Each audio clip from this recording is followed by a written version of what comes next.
Hello students, आज हम class 9 की साइंस की वर्कशीट नंबर 71 कर रहे हैं और ये हमारे चैप्टर 13 से रिलेटेड है। चैप्टर 13 है why do we fall ill. इसमें हमारा आज का टॉपिक है हेल्थ एंड इट्स इम्पोर्टेंस। चलिए बच्चों शुरू करते हैं। बच्चों, हम जानते हैं कि बहुत दिनों से अलग अलग तरह की डिजीज फैल रही हैं, उनके नए नए नाम आ रहे हैं और बहुत सारे हेल्दी पीपल इन्फेक्टेड हो रहे हैं। इसी के बारे में यह चैप्टर है। तो कुछ लोग जल्दी इन्फेक्टेड हो जाते हैं, कुछ उतनी जल्दी नहीं होते। इसका क्या कारण है? जिज्ञासा ज्ञान से पूछती है। Gyan, these days so many healthy people are getting infected by corona, what can be reason for this? कि इनका कारण क्या है कि कुछ लोग जल्दी से बीमार हो जाते हैं। ज्ञान जिज्ञासा को समझाता है। जिज्ञासा दीदी, Covid is spreading due to two reasons, weak immunity and carelessness. Covid बीमारी फैलने के दो कारण हैं। या तो हमारी इम्यूनिटी कम है जिससे कि हमारा शरीर बीमारियों से लड़ नहीं पाता, या फिर हम केयरलेसनेस दिखाते हैं, ध्यान नहीं रखते।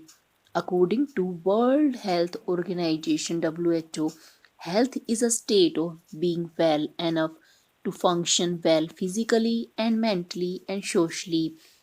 हेल्थ का मतलब WHO के अनुसार क्या है कि अगर हम ऐसी स्टेट में हो जिससे कि हम फिजिकली, मेंटली और सोशली अपने काम अच्छे से कर पाएं, तो इसका मतलब हम हेल्दी हैं। Health can not be achieved only individually as it is also depending on the surroundings and environment. Health सिर्फ एक आदमी पर निर्भर नहीं करती, यह सोसाइटी पर, सराउंडिंग्स पर और एनवायरमेंट पर भी डिपेंड करती है। It is a social responsibility to maintain cleanliness and hygiene to prevent spreading of diseases like corona। ये हमारी रिस्पॉन्सिबिलिटी है कि हम क्लीनलीनेस मेंटेन करें जिससे कि बीमारियां या उनसे इन्फेक्शन दूसरे लोगों को ना फैलें, और पर्सनल हाइजीन भी रखें जिससे कि खुद भी बीमारी से बचे रहें। तो इस तरह से हेल्थ 3 स्टेट में फिटनेस हो तभी कहा जा सकता है कि हमारे पास हेल्थ है। मेंटल फिटनेस, फिजिकल फिटनेस और सोशल फिटनेस। इसमें से मेंटल फिटनेस क्या है? The person is not under any kind of psychological stress और टेंशन। अगर आदमी टेंशन फ्री है तो इसका मतलब उसके पास में मेंटल फिटनेस है। Physical fitness, the person is active and disease free. हम कहेंगे कि आदमी फिजिकली फिट है जब वो बहुत एक्टिव है और किसी भी बीमारी से दूर है, उसके पास उसे कोई बीमारी नहीं लगी हुई। और सोशल फिटनेस का मतलब क्या है? The person is able to communicate and socialise well to fulfil his requirements. कि वह सोशली फिट तब कहा जाएगा जब वह अपनी सोसाइटी में अच्छे से कम्युनिकेशन कर पाए, मिलजुल कर रह पाए। तो हेल्थ सिर्फ बीमारी से दूर रहना नहीं होता, बल्कि मेंटल फिटनेस, फिजिकल फिटनेस और सोशल फिटनेस अगर तीनों हो तभी हम कहेंगे कि आदमी हेल्दी है। Difference between healthy and being disease free. Healthy और डिजीज फ्री में भी कोई डिफरेंस होता है? चलिए इस पैराग्राफ को पढ़कर जानते हैं। Sometimes a person who is not suffering from any disease might be unhealthy। कभी कभी ऐसा होता है कि किसी आदमी को कोई भी डिजीज नहीं है फिर भी वो अनहेल्दी है। ऐसा कैसे हो सकता है? For example, if a good singer is not able to sing well despite being not sick, we can say he is not healthy. अगर कोई अच्छा सिंगर सिंगिंग नहीं कर पा रहा है, वह बीमार भी नहीं है फिर भी सिंगिंग नहीं कर पा रहा, इसका मतलब वो हेल्दी नहीं। A musician may be having enough breathing capacity in lungs while a dancer may be able to stretch body in difficult poses। इसका मतलब एक म्यूजिशियन हेल्दी नहीं है अगर वो ब्रीदिंग कैपेसिटी उसके पास नहीं है, या फिर डांसर अच्छे से डांस नहीं कर पा रही है, तो वो भी अनहेल्दी कहा जाएगा, चाहे उन्हें कोई भी डिजीज ना हो। These are not possible for everyone, but we cannot say that others are not healthy। जो आदमी जो काम करता है अगर वह ठीक से नहीं कर पा रहा तो हम उसको अनहेल्दी कहेंगे। In other words, being disease free does not mean that the person is healthy।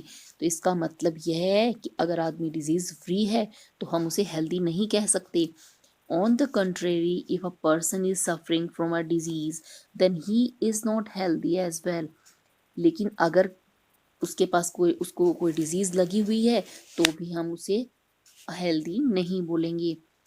चलिए पता करें कि ऐसी कौन सी कंडीशंस हैं जो हमारी गुड हेल्थ के लिए चाहिए। हमें हेल्दी और बैलेंस डाइट लेनी चाहिए जिससे न्यूट्रिएंट्स की कोई कमी ना हो। पर्सनल एंड सोशल हाइजीन, हमें साफ सफाई का ध्यान रखना चाहिए जिससे कि जर्म्स फैले नहीं। एक्टिव लाइफस्टाइल, हमारा लाइफस्टाइल एक्टिव होना चाहिए और डिसिप्लिन्ड होना चाहिए। हम अपने टाइम पर सभी काम करें, टाइम पर सोएं, खाएं, उठें, खेलें तो हम बीमार से बचे रहेंगे। Regular exercise and health conscious attitude, अगर हम हेल्थ कॉन्शियस रहेंगे तो बीमारी से बचेंगे। Good physical and social environment, it includes clean surroundings, good sanitation, proper garbage disposal and clean drinking water. इसमें सब आता है कि सराउंडिंग क्लीन हो, हमारा सैनिटेशन अच्छा हो और गार्बेज को ढंग से डिस्पोज किया जाए, इधर उधर ना फेंका जाए, और जो पीने का पानी है वह भी साफ मिले। Good economic conditions, provision of good food, और अच्छा खाना खाने के लिए हमारे पास में इकोनॉमिक कंडीशन भी अच्छी होनी चाहिए, हमारे पास पैसे की कमी नहीं होनी चाहिए। तो इस तरह से हम गुड हेल्थ को मेंटेन कर सकते हैं। अब हमें गुड हेल्थ मेंटेन ही क्यों करनी है या हमें हेल्दी रहना ही क्यों ज़रूरी है, तो इसका पता हमें चलेगा सिग्निफिकेंस ऑफ हेल्थ से। हमारा हेल्थ का सिग्निफिकेंस क्या है, यह क्यों ज़रूरी है। It increases our working efficiency and help us to perform various activities at our best. Health अगर हमारे पास है तो हम अपने काम अच्छे तरीके से कर सकते हैं। It help us to cope up with the social and mental pressure without much difficulty।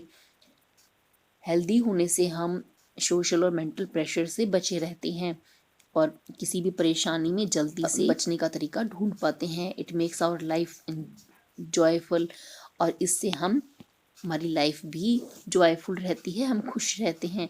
Only a healthy individual can be happy and contribute to society. We need good health not only for ourselves but also for our society. हमें अपनी society के लिए healthy रहना ज़रूरी है, क्योंकि अगर हम हेल्दी होंगे तभी हम अपने कंट्री के लिए या अपनी सोसाइटी के लिए कुछ अच्छा काम कर पाएंगे। अब बच्चों इससे रिलेटेड कुछ क्वेश्चंस हैं, check your self. Question number 1 है, what is health, write its significance. इसका आंसर है, according to WHO health is a state of being well enough to function well physically, mentally and socially. और इसका significance है, it increases our working efficiency and help us to perform various activities at our best. It makes our life joyful and help us to cope up with the social and mental pressure. Next question है, how being disease free is different from being healthy, explain। कि बीमारी से बचना और healthy होना ये दोनों किस तरह से different. Healthy, a state of complete physical, mental and social well-being, और disease free, state of the absence of discomfort in any part of body. A healthy person will be disease free, but a disease free person may or may not be healthy. Question number 3, are there any more requirements for a good health apart from the above? Think and write. यहाँ पर बहुत सारी requirements या necessary conditions बताई गई हैं जिससे हमें हेल्थ, जैसे healthy balance diet, personal social hygiene, active lifestyle, good physical social environment और गुड इकोनॉमिक कंडीशन। इन्होंने पूछा है क्या इसके अलावा भी हमारे पास में कुछ और कंडीशंस हैं जो हमें हेल्दी रहने के लिए नेसेसरी हैं। Apart from healthy and balance diet, hygiene, active lifestyle, good social physical environment and good economic condition, there are other requirements also to be healthy. For example, बच्चों आप इसको अगर छोटा लिखना चाहते हैं तो आप यहाँ से भी लिख सकते हैं, we should remain stress free. अगर हम स्ट्रेस फ्री रहेंगे तो भी हम हेल्दी रहेंगे। We should avoid any bad habit like drinking, smoking और एडिक्शन टू ड्रग्स। हमें किसी भी तरह के एडिक्शन से बचना चाहिए। Question number 4. What do you mean by mental, social, and emotional aspect of health? Explain. Mental fitness. The person is not under any kind of psychological stress or tension. Physical fitness. The person is active and disease free. Social fitness. The person is able to communicate and socialize well to fulfill requirements. बच्चों, इस तरह से समझाने से अगर आपको यह worksheet समझ आई हो तो इस वीडियो को लाइक करें, शेयर करें, चैनल को सब्सक्राइब करें। हेल्दी रहें, घर से बाहर ना निकलें और घर पर रहकर ही अपनी हेल्थ को मेंटेन करें। जल्द ही नेक्स्ट वर्कशीट के सॉल्यूशन के साथ मिलेंगे।